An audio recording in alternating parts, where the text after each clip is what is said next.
Hello and welcome to the latest online event from Inspiring Workplaces. It's good to be back on this quite dismal February day in England. I hope it's sunnier and warmer and just brighter where you are. 8 days until the deadline for Top Inspiring Workplaces, the awards all over the world. So February the 21st is your deadline for that if you're already working on your submission or just think you should be entering and want to get cracking with it right now. You do still have over a week to go. Let's get straight to it today. We've got a really, really exciting webinar for you. 2024 trends for modern employee listening and survey strategy.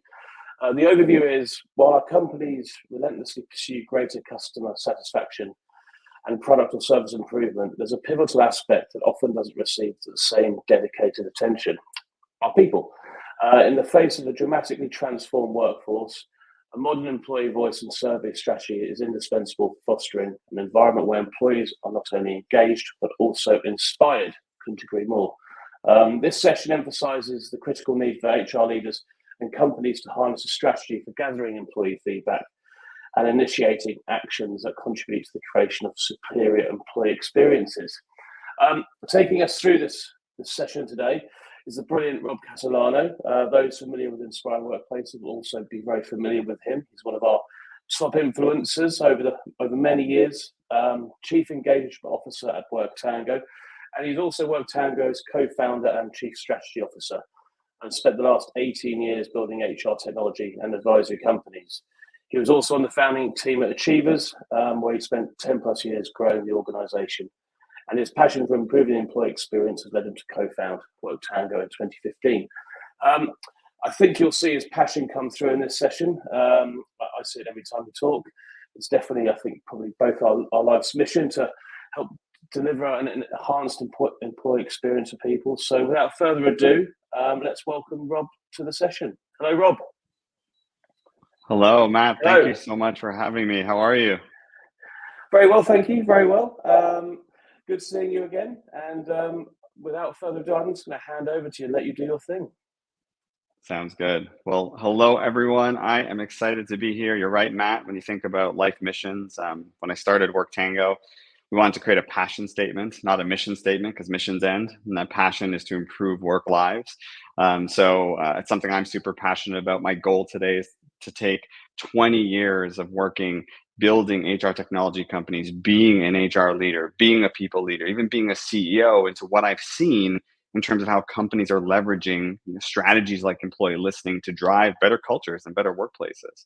I'm joining you today from Toronto. I don't know what Matt's talking about. When I lived in the UK, it was always sunny, but I guess it's not as warm today. It's actually snowing out here. So I've noticed a bit out the window, but really excited to be here with you all today.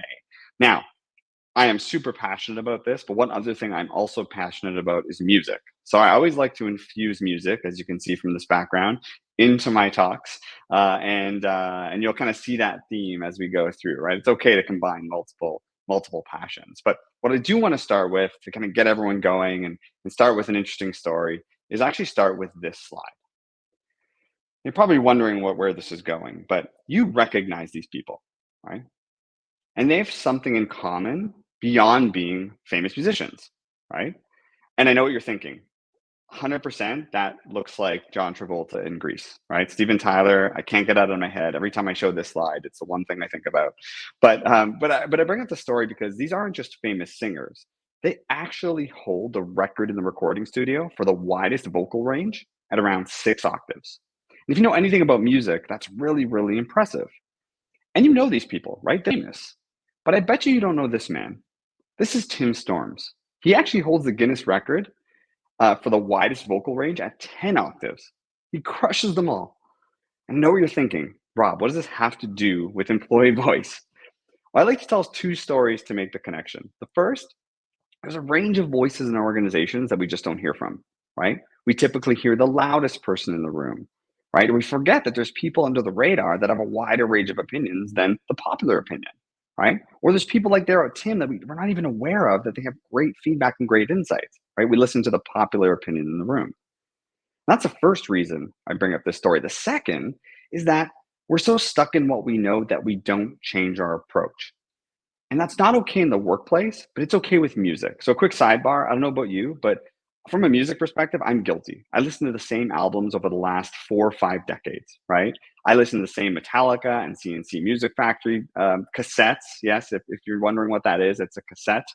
We've evolutionized over the years, but I'm just I'm dating myself perhaps, but in the spirit back to what we're talking about, um, it's okay to not change your music preferences, but you have to change the way that we're conducting things in our organizations. And companies are guilty of this when they use the annual engagement survey as the predominant way to understand employee sentiment in their organizations, right? It's too infrequent, right? Once a year. It's too isolated to one experience, right? And again, it's not a complete employee experience, which is what we're trying to prove. And what's amazing to me is this was actually invented over 100 years ago in the World War. I'm not kidding. Literally something that was invented over 100 years ago is how companies today are still using as the predominant way to listen to employees and build better employee experiences. So we need to start changing our approach, right, with a modern approach to employee listening. So what I want to talk about today, really to kind of frame the discussion, is first, why employee voice is important and why it matters. Right? I want to level set the discussion and make sure maybe you're not a believer. Why is listening to employees important? Talk a bit about that. Second, the evolution of employee voice and how it's changing. I've seen companies go through this journey of taking the one time a year or once every 5 years listening to employees into a more solid strategy. So I want to leave you with some evolution of how it's changing, but I want to get prescriptive, right? What have I seen as 5 trends and how companies are really shifting this strategy? And lastly, 4 examples and mindsets to leave you with. It's great to have an approach and a strategy, but after talking to so many HR leaders over the years and having them reflect on how they changed their strategy, I reflected back on what mindsets really mattered to them, right? And I wanted to bring that into the conversation today. So before I get into all of this, there's one question I always ask when it comes to these types of sessions. And the question is, who cares? By the way, there's no better picture to depict who cares than this. I always joke that AI is kind of impressive, but what really impresses me is when I type who cares into Google, this comes up, right? There's no picture that shows who cares better than this. And I could spend all day talking about the data, the research, why we should care about this topic. But I'm going to save you that and just share a couple of data points for people that may not be the believers, as I mentioned, right? Maybe you're not sure why this is critical and why we should lean in and listen to the conversation today.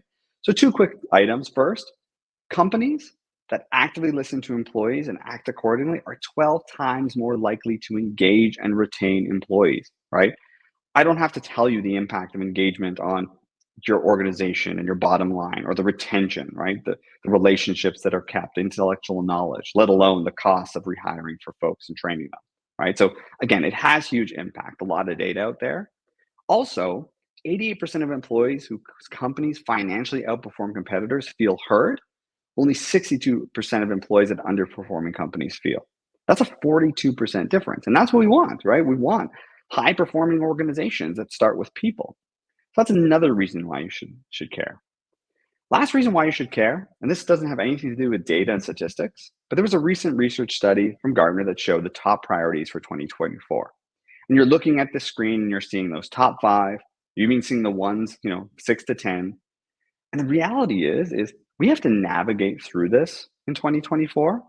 And the only way you can navigate to success when you're trying to understand leader and manager development or org culture or change management or so on is you have to listen to your employees, right?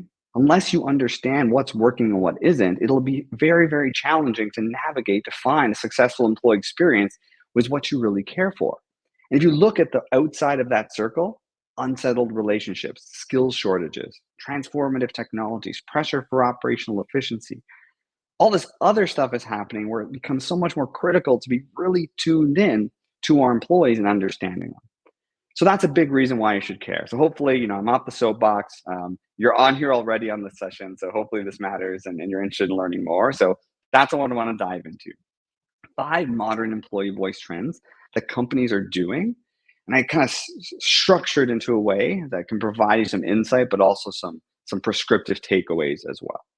So we'll start with the first one, right? First, companies need to be more agile and they're starting to do so and seeing success. And if you're wondering what this is my combination of music with Marty McFly from Back to the Future. But again, we have to think about the future. We can't think about the past, right? That annual survey we've been doing, for decades isn't going to work anymore.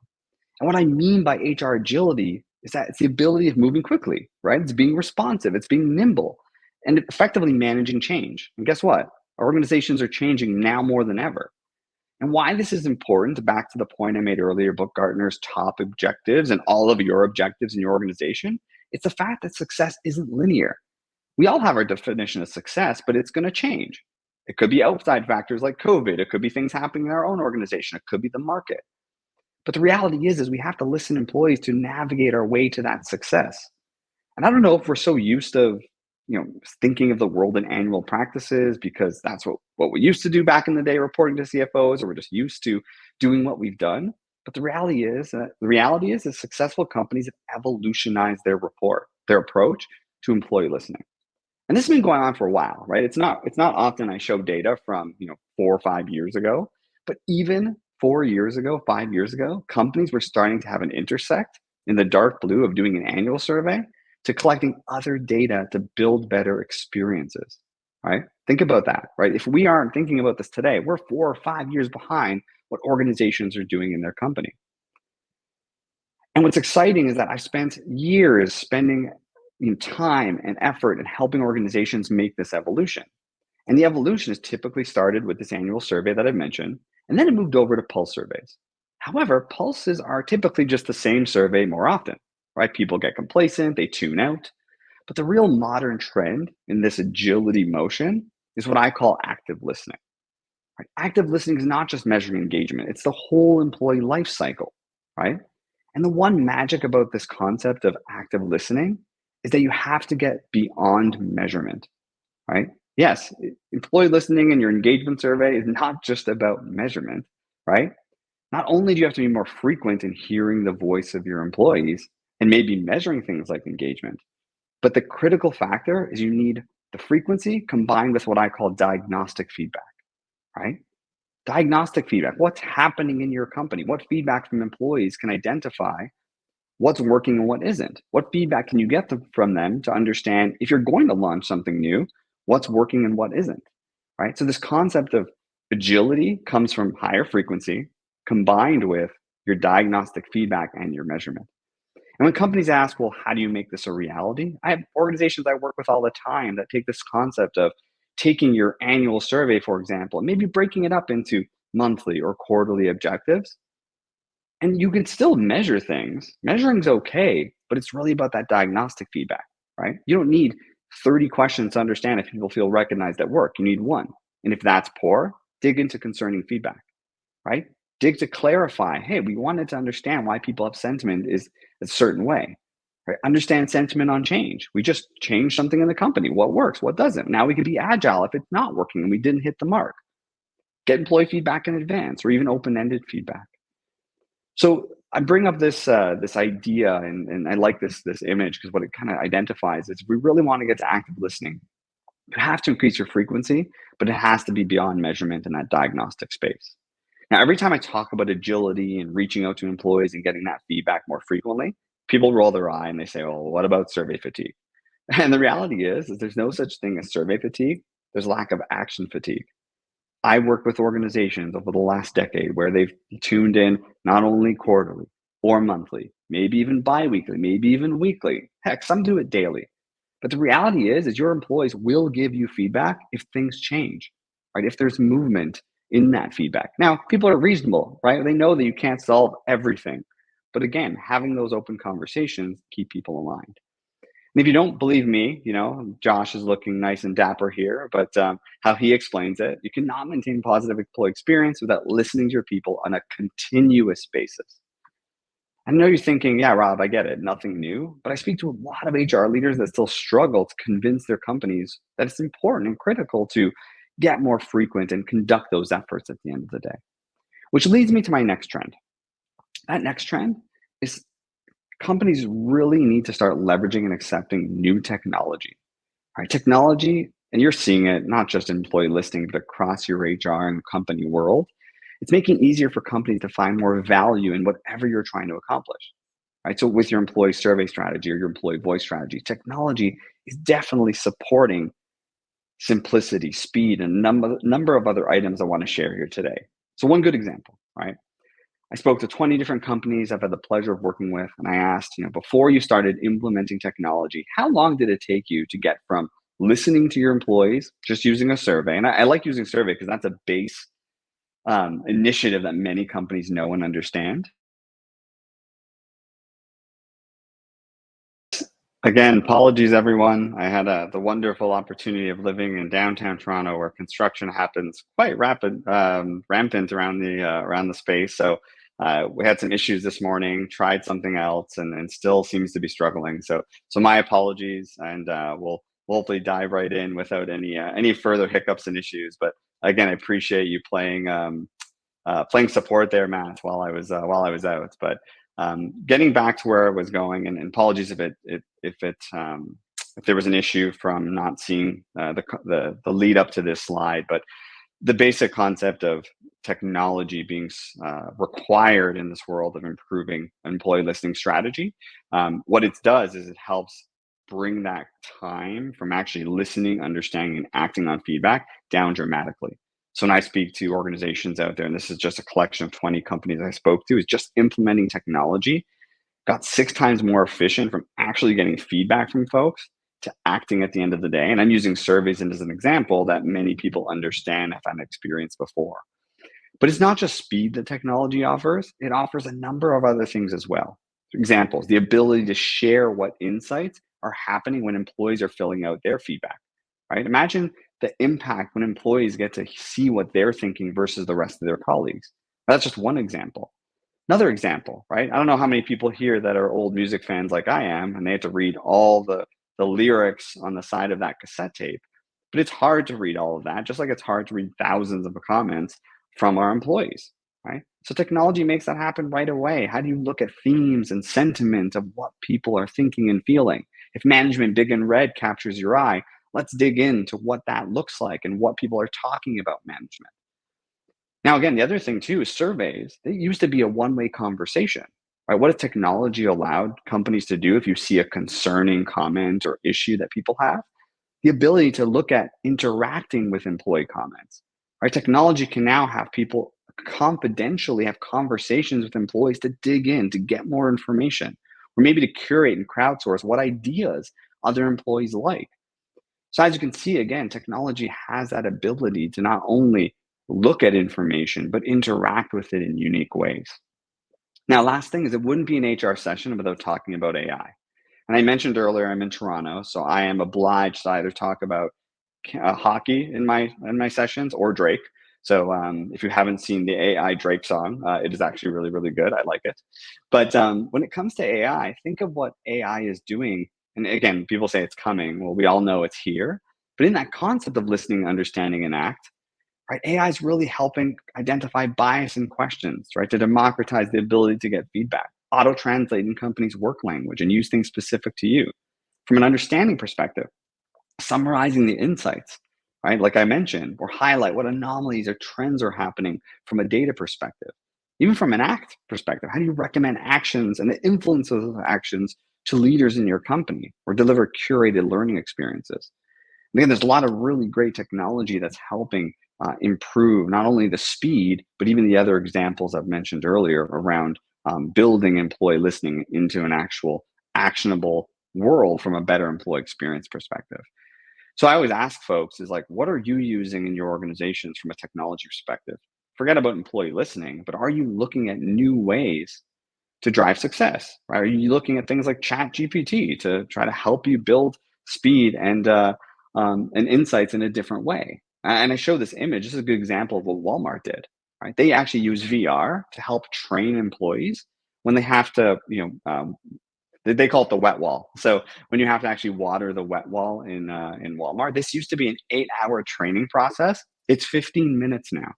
I think of the impact and speed from that.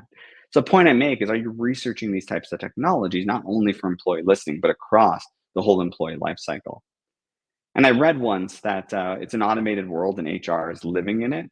We should be driving it at the end of the day, right? So ask yourself, what is your HR tech strategy for the next year, for the next 3 years, for the next 5 years, right? Coming up for air and thinking about that, especially at the rapid changes in our organization, is so critical. So that's a second trend. The third trend, and I've seen companies lean into this probably the most and seeing success, is they're leveraging their secret weapon, which is the leaders and managers in companies. I'm sorry, but I feel bad for managers because let's face it, they're the face of our antiquated HR practices, right? Here's data from a survey once a year that's 3 months stale. Hey, sit your employees in a room and give them a rating out of 3 because that's supposed to encapsulate their performance in the organization, right? So again, we put them in situations where they can't be successful. So this concept of leveraging your secret weapons, ask yourself a really, really serious question. Are your managers tools?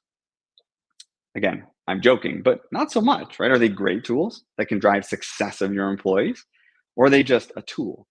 And I looked up the definition of tool. It says a fool that is characterized by low confidence and low self-esteem, right? But that's a stigma our managers have in organizations because we're not enabling them. If you don't believe me, believe Google. I typed in my manager and look at what I got. Is toxic, hates me, doesn't like me in French. I mentioned I'm in Canada. Ignores me, harassing me, incompetent. There's a show I have to watch. Was rude to me. And at the bottom right, it said report inappropriate predictions. And this is all inappropriate. This is the stigma that our leaders and managers have in our organizations. So the reality, my ask of everyone is, how are you enabling them with tools, not creating tools in your company? And what I mean by enabling is, are we enabling them with the technology? Are we enabling them with real-time data from an employee listening perspective? Are we enabling them from better process of not doing it once a year and having more listening to help support success of their teams and ultimately your organization? And back to employee listening and employee voice, one of the most rapidly growing trends and what great companies are doing and seeing huge impact on, and my advice to you is HR, don't be a filter. Filters are cute for music celebrities, but not in the workplace. It is amazing to me how many companies I see will get employee feedback, surveys, focus groups, you name it, and they won't share the data with leaders, right? Or, hey, we'll do the survey, we'll give you the data, but we won't show you the verbatim comments. Like, they are supposed to be your leaders. We ask our leaders to get feedback and give feedback to employees day in and day out, but we hold the data in HR. And the reality is leaders have the biggest influence on creating great employee experiences, and they need to understand what employees feel and look like. And guess what? If they don't like the information, they have to change accordingly. And if you hold it from them, you're just going to see the same activities and characteristics repeated over and over. So again, my advice, give employee feedback to every single leader for their teams. And when you do that, it builds trust, right? It also adds accountability to act, right? When people are getting feedback and little nudges of what's working and what isn't, it does support their actions and how they conduct themselves moving forward. In fact, I just talked about technology, or there's technology that nudge leaders with recommended actions based on that type of feedback as well. So that's the third trend.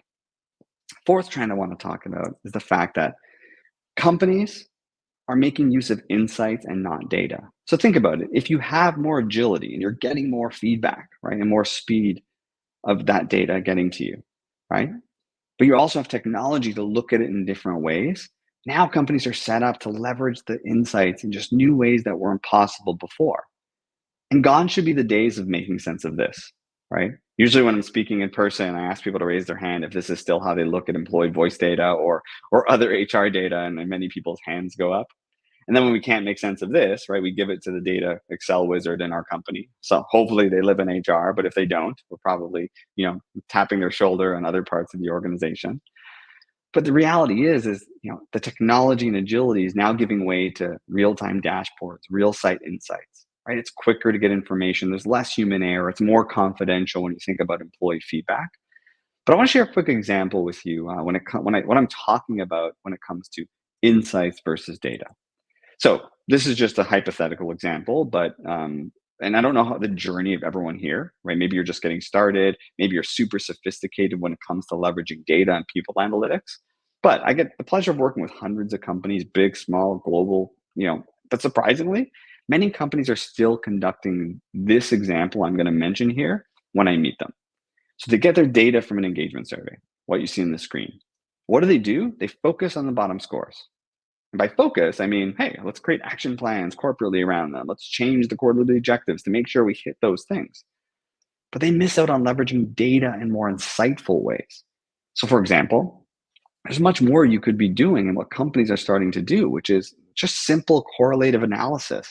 Right? Regression models can help tell a company where to spend your efforts to see the biggest impact. Right? As I mentioned earlier, you can't solve all the world's problems in one quarter or one year. So it's our jobs, right, from a people perspective and HR perspective, to look at these types of analyses to understand, because we can't do all these things, what are the things that have the biggest influence or impact on driving engagement or better sense of belonging or whatever you're measuring in your company, right? And you can be more predictive of where to spend that type of effort. Right? So again, there's just simple data models, but again, companies are understanding that these new methods and opportunities are available. And quite frankly, many organizations aren't leaning on that type of data and insights as well today, as they should be. Now, another way of using insights and not data is this concept of what I say avoid insights in isolation. And you might be wondering why Beethoven, why are you trying to shove in another music reference? But Beethoven first discussed concept of isolation in the early 1800s, and especially being deaf, he was challenged personally. And it's a very interesting read if you get a chance. So I'll get off the music train for a sec. But the thing that companies are prioritizing today is ensuring employee voice data is not in a vacuum and correlated with other insights you have in the organization, right? You're not just looking at your employee survey and insights data. You're looking at other data in the company that you can correlate to. But I want to share just a simple example of what I mean. And I'll use the idea of the engagement survey and a DE&I survey, right? Most companies have done these in some capacity. So what I mean by that, you do your DEI survey and you realize, hey, if I look at different underrepresented groups, I understand there's some organizations or some parts of the organization that feel really positive or feel really negative from a sentiment perspective. And this is just a simple analysis we're used to seeing.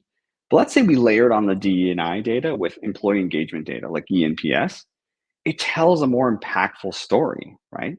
Many people may not understand the influence of feel like your inclusion or belonging, especially if you're in a group that, feels like you're included and belonging all the time. Right? But just different ways of looking at your data with the same data set kind of gives another level of just insight and layers to look at the data more critically. And again, technology is obviously making this easier. Now, I'll get off the data train in a moment, but the one last piece of advice I wanted to share, and it's one that I received a long time in my career ago and relating to data, and I still take it with me, day in and day out, is this concept of what's called the art of data.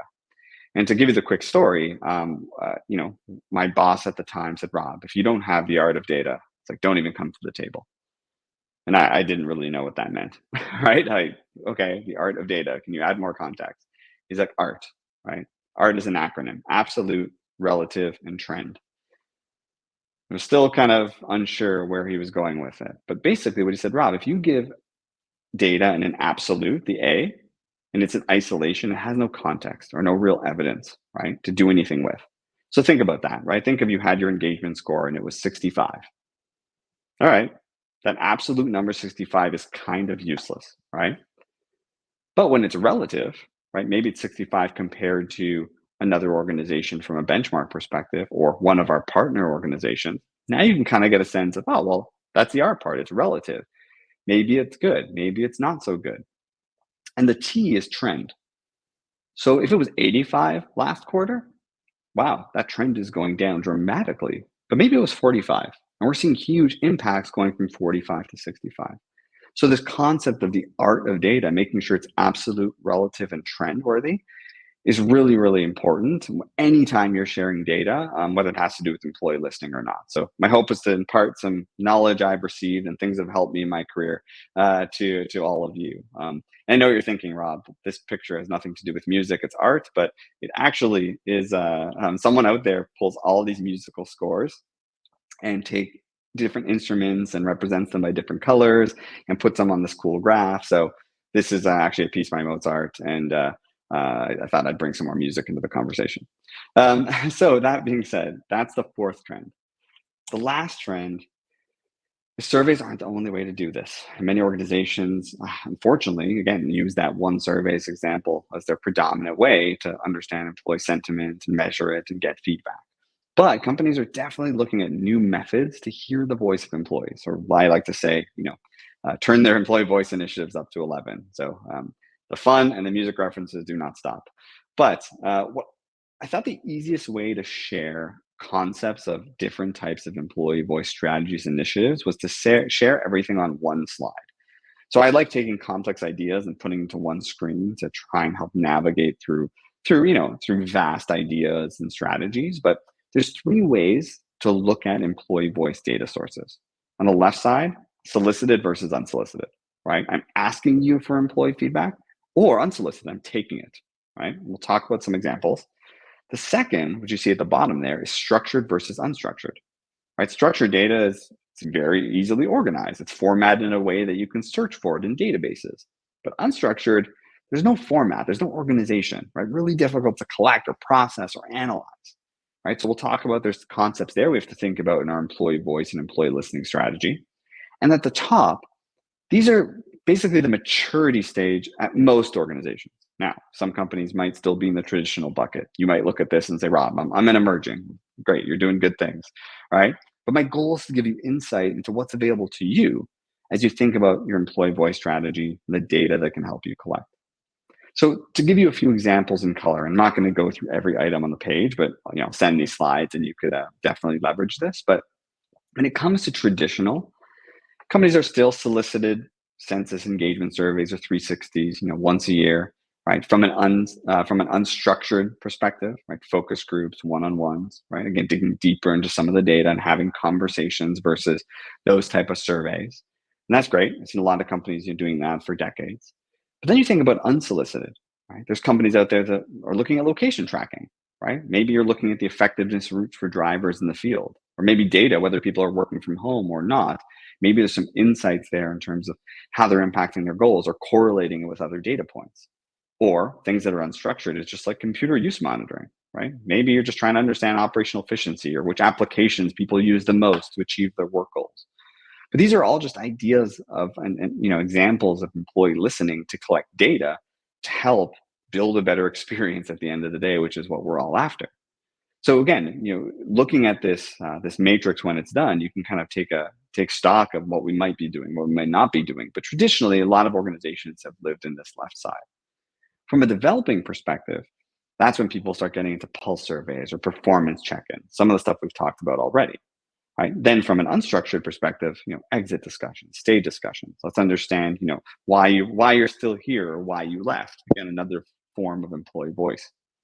But when it comes to the unsolicited side, again, I have the pleasure of working in the recognition space a lot too, day in and day out, especially with Worktango. But employee voice sharing and amplifying who's conducting the right behaviors or who's living values, that's insightful data, right? In terms of identifying possible promotions or who are the people that are conducting the things that are going to help our company be successful.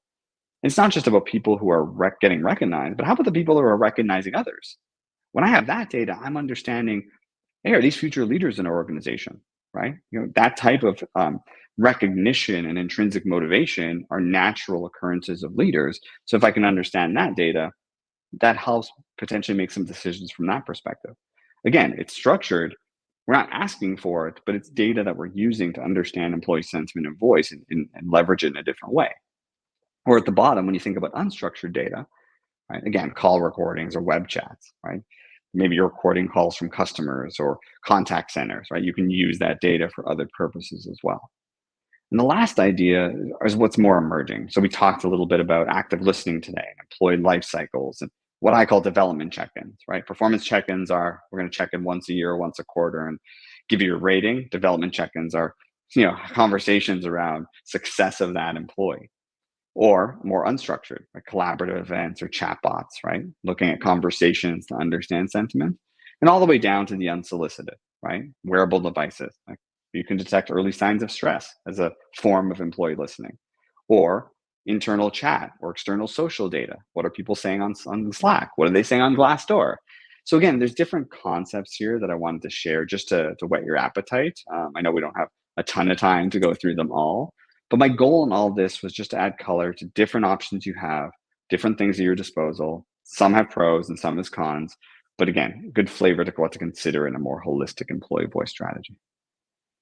So As a quick recap, agility is key, right? More frequency and diagnostic feedback is critical, right? More than just measuring employee happiness. Leveraging and accepting new technologies allows things to happen rapidly from a speed perspective, but unique ways to do different things with that information. Your leaders are your linchpin to success at the end of the day, and sharing what you've learned from an agility and technology perspective, the data, and obviously what we talked about of all the methods to hear your employee voice and turn it up to 11. So what I mentioned is I was going to share the 5 trends, but I also was going to lean on to wrap us up some mindsets to start with. And again, I get the pleasure of working with so many companies that I reflect back on when you changed your employee listening strategy 1, 2, 3, 4, 5 years ago. What was the right mindset that got you to success? And what I did is compiled those conversations and came up with a couple of themes. First thing that came up a lot was using consumer principles, right? And the idea, I love this this picture, but this is what we feel like as consumers, right? We're humans before we're employees. We feel like we should have levels of service that we should have, not just outside of the workplace, but in the workplace.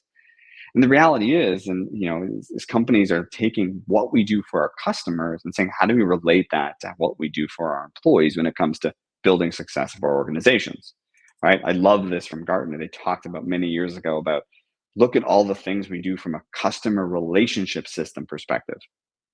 Customer engagement, personalized, contextualized marketing to our customers. You know it. You know when you get a personalized message or a mass message, right? You kind of tune out. Customer listening, sentiment analysis, loyalty programs, service and support our customers so they'll never leave. Well, why aren't we doing the exact same things for our talent?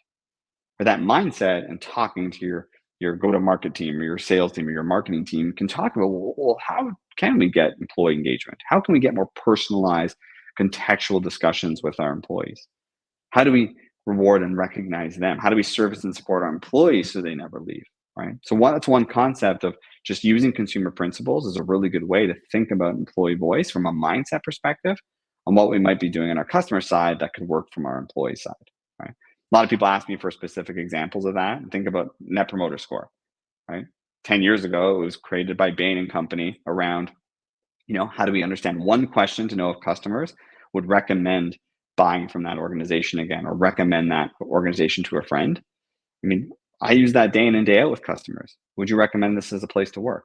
Right? There's huge correlation to just understanding sentiment there to all other engagement measurements that exist out there. So again, that's the first major mindset that I think is critical to start with. The second is remembering the types of employee voice, right? So if you're going to listen to your employees, there's 2 different types. First is what I call workplace satisfaction or dissatisfaction, right? What's the extent, right, that employees are happy or discontent with their experience, right? You get a lot of that information when it comes to engagement scores or DEI indices or so on. However, what's critical, the second, is what I call participative management. What's the extent to which employees have input into the decision-making process? That is an engagement being done to them. It's engagement being done with the organization. Right? Think about it, right? When you're asked as an employee how you feel, that's different than how would you fix it? What would you do differently, right? Back to some of that diagnostic feedback, it's a really good mindset to know this kind of breaks you out of just measurement at the end of the day. Think about, if you're an engineering company or a lot of technical folks in your organizations, for decades, they've been doing retrospectives, right? Let's sit down and we launch a product. What worked, what didn't? What are we going to do differently? These types of conversation are a really critical factor in the employee voice formula. So again, not just what they feel, but what they would do differently. That's a second mindset. Third mindset, if you're going to listen to your employees, your process must be inclusive, right? And I love this concept of all, right? All for one for all. But one, is it accessible?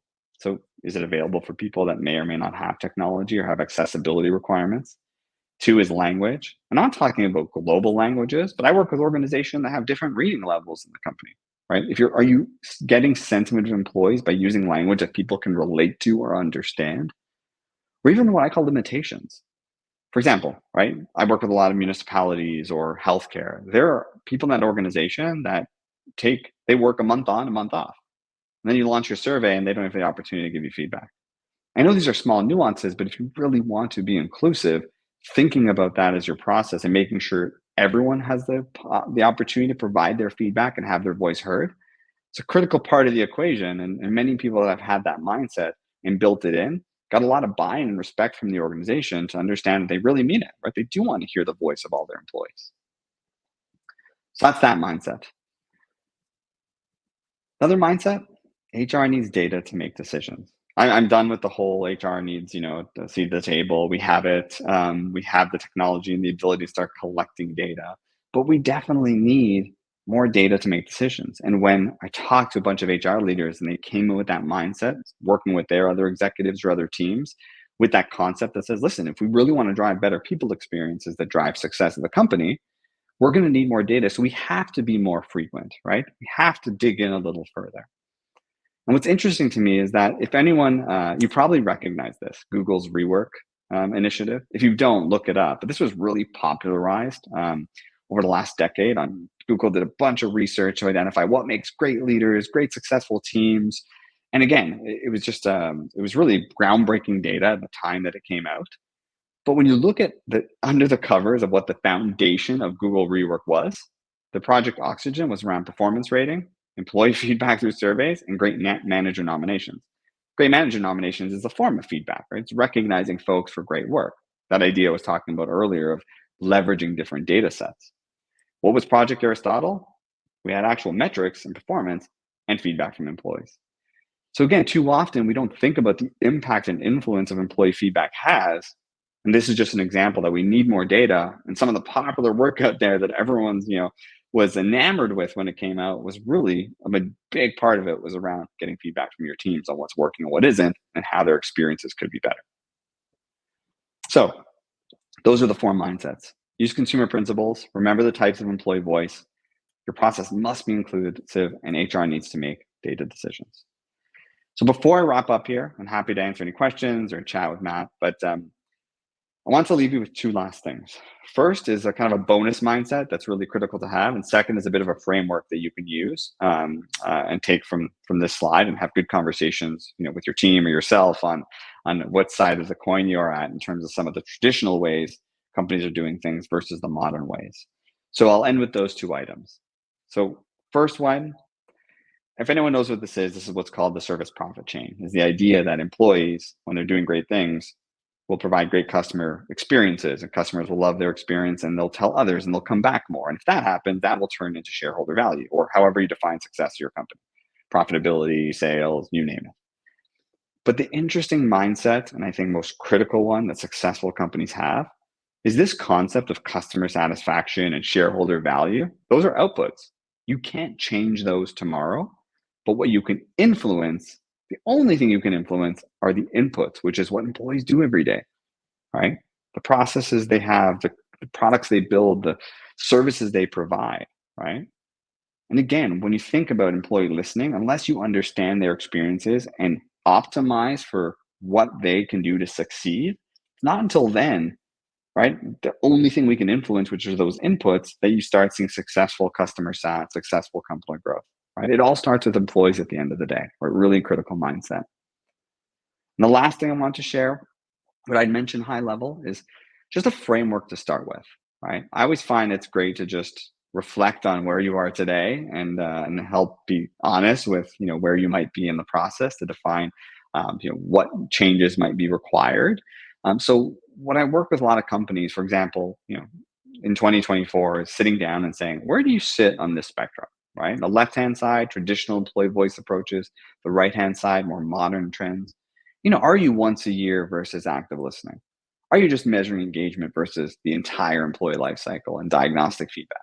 Are you just measuring satisfaction versus getting feedback around participative management? Is it manual and delayed versus real time? Is HR the filter? Or are you transparent to all leaders and employees? Are you just thinking about the past, right? Versus forward-looking feedback versus what people did versus what they would do? Are you listening only, or are you actually doing something with that data? And are you looking at vanity metrics like, hey, people responded to our survey versus output measures, engagement and attrition? And if you sit down again with yourself and your team and say, hey, where are we? Like, are we on the left side, the right side? It's a good summary of the conversation today. And I think the best amalgamation of a lot of the trends I've seen over time to say folks that are doing things on the right are seeing a lot of success, but a good reflection to see if your organization or your team are doing things as well. And guess what? If you can't get your company to get there, try doing it with just your team, right? Start correlating. Maybe that art of data, maybe your team is suddenly up and to the right, and everyone's asking so many questions on retention and why that's great or why engagement's great. You can answer that it was definitely a different employee listening strategy and approach. So with that being said, thank you. Again, I failed as a musician, so this is the best I get to a live audience. I love connecting with leaders and HR folks. So if you wanted to connect on LinkedIn, you could definitely scan those or find me there. But I appreciate and thank you, and in the spirit of recognition, inspiring workplaces. Right, you're waving the same flag that I know I am and care about, and building great workplaces, and appreciate the opportunity for me to be here. Thank you all for joining, and again, thank you for dealing with some technology issues earlier, and hopefully it wasn't too disruptive. Thanks again. Thank you, Rob. So much there.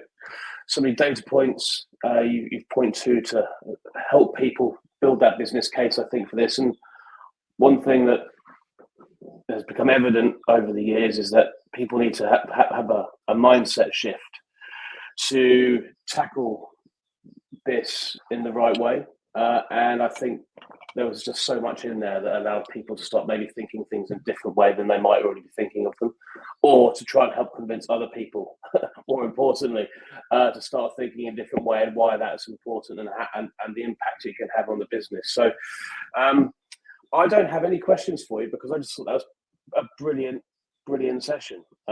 So I don't want to ruin it.